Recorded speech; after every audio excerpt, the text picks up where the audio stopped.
नमस्कार, मैं रहबर बारी। देश दुनिया की खबरों के साथ एक बार फिर से आपके सामने हाजिर हूँ, लेकिन इससे पहले आपसे निवेदन है, रिक्वेस्ट है, विनती है, दरख्वास्त है कि अगर आपने हमारे चैनल को सब्सक्राइब नहीं किया है तो सब्सक्राइब ज़रूर करें, ज़्यादा से ज़्यादा लाइक करें और शेयर करें। शुरुआत करते हैं आज की सबसे बड़ी खबर से, जो कि सीरिया से जो हुई, जहाँ पर एक दिन पहले ही तख्ता पलट हुआ। अल बशर असद, जो कि अपने परिवार के साथ सीरिया छोड़कर चले गए मॉस्को। जैसे ही विद्रोही आगे बढ़े और उन्होंने दमिश्क की तरफ कूच किया, वैसे ही बशर अल असद को ये पूरी उम्मीद हो गई कि अब दमिश्क पर उनका कब्जा होने जा रहा है विद्रोहियों का।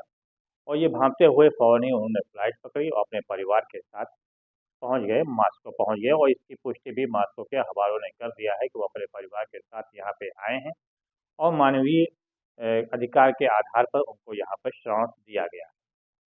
बहरहाल ये तो होना ही था, क्योंकि लंबे समय से वहाँ पे विद्रोह चल रहा था और जिस प्रकार से ईरान ने भी अपने कदम पीछे हटाए, हिजबुल्लाह ने भी अपने कदम पीछे हटाए, तो उससे पूरी संभावना व्यक्त होने लगी थी कि अब असद का जो शासनकाल है, जो लगभग 60 साल का उनके वालिद का, वो अब समाप्त होने जा रहा है।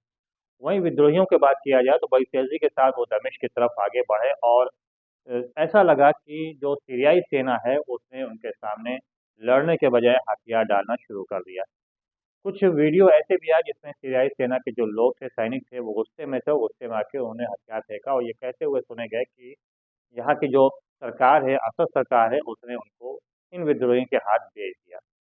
इसका सीधा ये मतलब निकलता है कि अल असद जो थे वो लड़ने के मूड में बिल्कुल ही नहीं थे और उन्होंने ये मान लिया था कि अब हम हमारा तख्ता यहाँ से पलट होने वाला है, उनकी सरकार अब समाप्त होने जा रही है।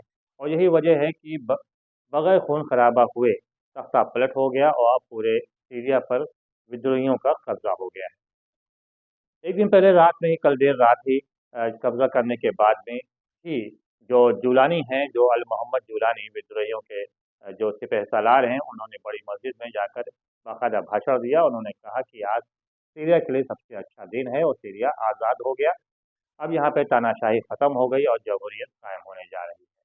बहरहाल जिस मोहम्मद जुलानी का नाम हम ले रहे हैं, वो अलकायदा से प्रेरित हैं और उनको अपना हीरो मानते हैं। और यही वजह है कि चाहे अमेरिका ने उनको आतंकवादी घोषित किया है, लेकिन अब ये देखना होगा कि जिस प्रकार से कल भाषण दिया और उनके लहजे में नरमी थी, उसको देखते हुए अब देखना ये होगा कि क्या अमेरिका, इजराइल उन्हें स्वीकार करता है या नहीं। हालांकि इस मौके पर सबसे ज़्यादा फायदा जो उठा रहा है वो है इजराइल। उसने गुलान के ऊपर हम हवाई हमला किया और उसको अपने कब्जे में ले लिया, जो कि अपने का बफर जोन कहता है वो। इसराइल का कहना है कि गुलान हाइट जो है वो उसका बफर जोन है और उस पे अभी तक कब्जा ज़रूर था, पूरी तरह से कब्जा लेकिन नहीं हो पाया था, लेकिन अब इसका मौके का फ़ायदा उठा के हवाई हमला कर उसे अपने कब्जे में ले लिया। ऐसे में अगर ये मान लिया जाए कि सीरिया में सब कुछ शांत हो गया, तख्ता पलट हो गया, नई सरकार बन जाएगी और सब कुछ शांत हो गया, ऐसा मानना पूरी तरह से गलत होगा, क्योंकि अभी काफ़ी कुछ होना वहाँ पर बाकी है।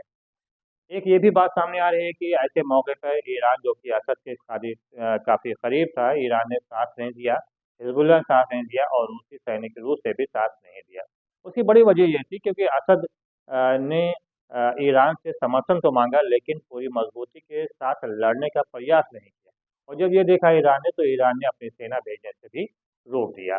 यही हाल हिजबुल्लाह का भी रहा, क्योंकि हिजबुल्लाह पिछले 1 डेढ़ साल से इसराइल से लड़ते हुए कुछ कमज़ोर हुआ और उसने भी सैनिक सीरिया में उतारने के बजाय, अपने लड़ाकों को सीरिया में भेजने के बजाय, उसने लेबनान के सीमा के ऊपर लगा दिया, ताकि लेबनान पर किसी तरह का हमला ना होने पाए या लेबनान के अंदर ना घुसने पाए। वहीं अगर रूस की बात किया जाए तो रूस के जो सैनिक हैं वो यूक्रेन में लड़ रहे हैं।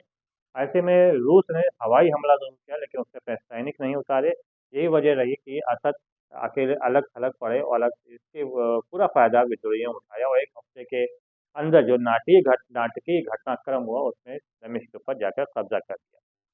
लेकिन एक चीज़ और बड़ी बड़ी सामने नजर आई। जिस प्रकार से बांग्लादेश, श्रीलंका में देखा गया कि जब वहाँ पर तख्ता पलट हुआ, तो आम जनता जो थी उसने राष्ट्रपति भवन हो या अन्य स्थानों पर वहाँ पर लूटमार की। वही हाल सीरिया में भी देखने को मिला। जैसे ही तख्ता पलट हुआ, तो वहाँ के चाहे वो जो लड़ाके अलग अलग क्षेत्रों से बुलाए गए थे लड़ने के लिए, चाहे वो हों या फिर वहाँ के स्थानीय जो लोग थे, जो असद सरकार से संतुष्ट नहीं थे, उन्होंने बाकायदा लूट-पाट किया राष्ट्रपति भवन के अंदर जाके वहाँ पे लूटा-पाटा। इसके अलावा वहाँ पर हज़रत जनाब ज़ैनब सलामुल्लाह अलैहा का वहाँ पे रोज़ा है, वहाँ पे भी जाके लूट-मार किया और परिसर में जो लगे हुए जो पेड़ थे, वहाँ पे आग लगाए जाने की भी सूचना सामने आई। बहरहाल अब ये देखना होगा कि जिस प्रकार से सीरिया अब विद्रोहियों के कब्जे में चला गया है, वहाँ से असद सरकार समाप्त हो गई है। अब यहाँ पे ये देखना होगा कि जो नई सरकार बनती है, उसका अड़ोस-पड़ोस के जो देश हैं, उनसे किस प्रकार से उनका रिश्ता होता है। क्योंकि अगर ये माना जाए कि सीरिया को कब्जा करने के बाद ईरान या हिज़्बुल्लाह को हथियार नहीं भेज पाएगा, तो ये भी गलत है, क्योंकि कोई न कोई दूसरा रास्ता निकालेगा और हिज़्बुल्लाह को फिर से एक बार मजबूत करने का पूरा प्रयास करा जाएगा। वहीं दूसरी तरफ देखा जाए तो ईरान और इज़राइल की बात किया जाए तो क्या इज़राइल सीरिया को ऐसे ही छोड़ देगा या फिर आगे बढ़ेगा?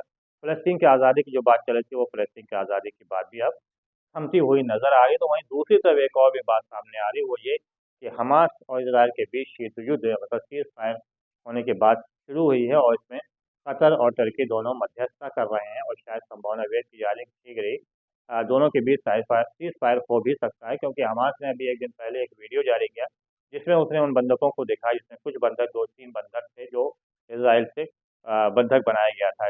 ये दिखाने की कोशिश की गई कि अभी कुछ बंधक ज़िंदा हैं।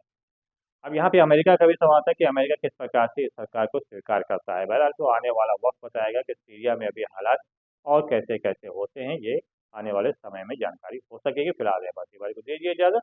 बहुत-बहुत धन्यवाद। जय हिंद। Yeah.